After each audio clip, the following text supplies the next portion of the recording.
All right, welcome. Today, we're doing something a little different. We are taking a magnifying glass to a single, powerful moment in the Qur'an, that critical confrontation between God and Satan. We're going to be using a detailed, scholarly analysis and exegesis to really unpack all the layers of meaning behind this one exchange in Surah Al-Aʿrāf. We'll explore what it reveals about arrogance, about mercy, and about the very nature of temptation itself.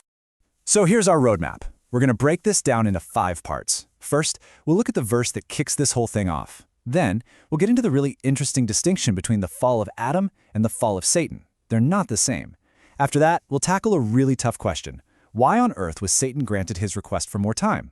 From there, we'll examine his playbook, his strategy for temptation. And finally, we'll look at the spiritual toolkit that humanity was given to counter him. Okay, so let's start right where the drama begins.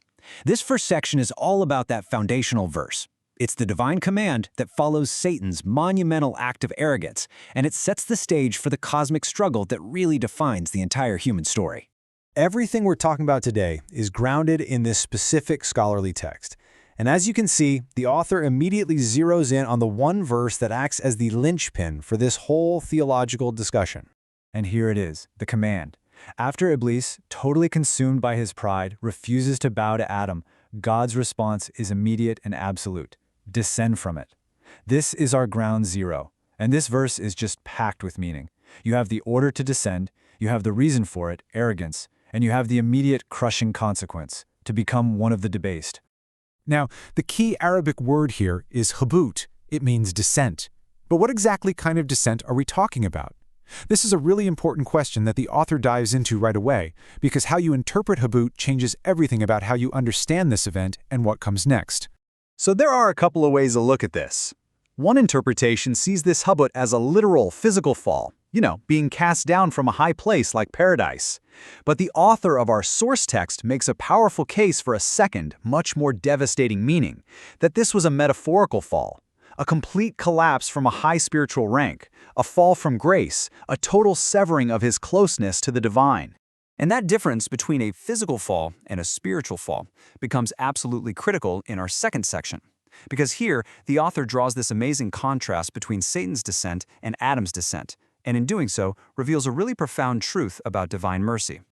Think about it this way. For Adam, hubut meant going from a place, paradise, to another place, earth. It was a change of address, basically. But, and this is key, the door to forgiveness, the path back to God's mercy, was always left open for him. For Satan, the hubut was from a spiritual station, a maqam. This was a total fall from grace. It resulted in him being permanently kicked out of divine favor, earning him the title of accursed. So what does it actually mean to be accursed? The author gives us a really deep definition here. To be subjected to lan, to be cursed, isn't some kind of magical hex. It's much simpler and much more terrifying. It's to be made distant from God's rahmah, his mercy. It's a state of complete spiritual loneliness and exile. To really grasp this, the text explains that there are 2 kinds of mercy. First, there's rahmah rahmaniyah. This is a general, all-encompassing mercy. It's what allows the universe to exist, what keeps everything running. Even Satan benefits from this, just by existing. But then there's rahmah rahimiyah. This is a special mercy. This is the mercy of guidance, of forgiveness, of salvation. And it is from this second, special mercy that Satan was permanently and irrevocably cut off. The door was slammed shut forever. And that brings us to one of the most mind-bending questions in this whole story, which we're going to dig into in section 3. If Satan is cursed and exiled from mercy, why in the world did God grant his request for a delay in his punishment? What's the divine wisdom behind that move? Even after being condemned, Satan makes one last request. He asks for time. Grant me respite, he says, until the day they are resurrected. Basically, he's asking for a license to operate, a permit to do his work, until the end of time. And yeah, that's the question that just hangs in the air, right? It just seems to go against all logic. Why would you empower the very being who has declared himself your enemy? Why let the source of so much potential chaos and misguidance just continue? Well, the author's analysis gives us a pretty profound answer. Here's the core idea. The respite, or inzar, wasn't a reward.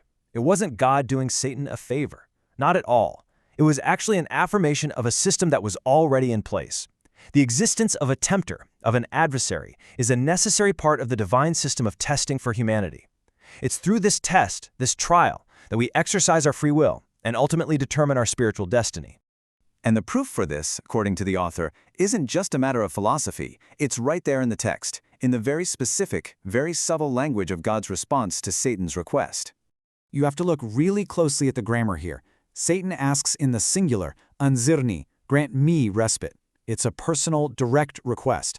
But God's reply is different. He says, innaka min al-munzarin. Indeed, you are of those given respite. It's a plural, general statement.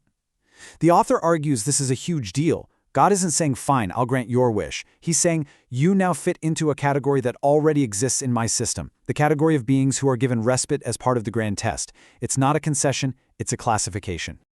So, this respite gives Satan his mission. In our fourth section, we're going to look at what he actually does with all this time. How does he operate, and what are the specific mechanics of his method of temptation?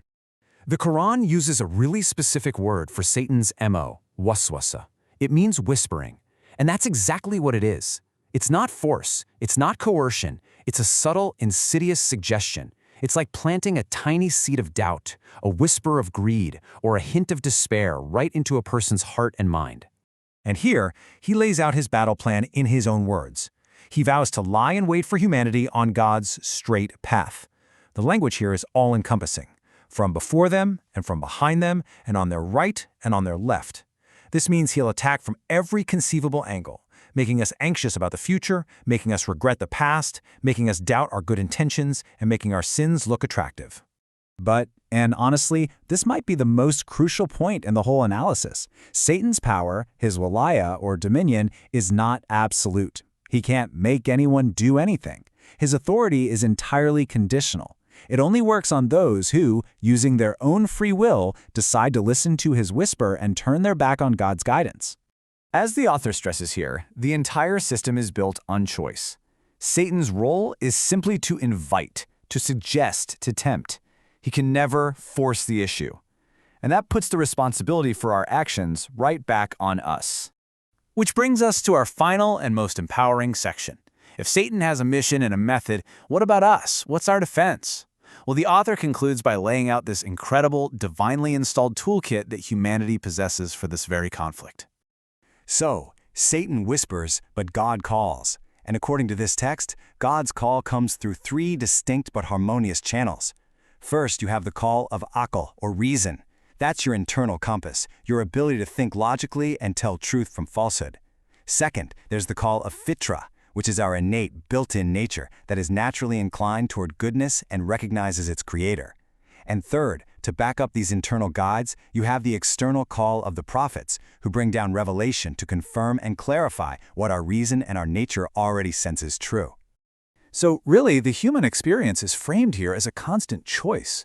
Our lives are this dynamic struggle between two competing invitations, the destructive, subtle whisper of waswasa from Satan on one side, and the clear, life-giving calls of reason, nature, and revelation from God on the other. And so we end on this final thought. This entire analysis paints a picture of a universe where temptation is a very real force, but it's never a compulsory one. Evil can invite, but it can't conquer you on its own. So, if the tools for finding our way are literally built into our DNA and then reinforced by prophets and revelation, well, the final question the author leaves us to wrestle with is a big one. Where then does the ultimate responsibility for our choices really lie?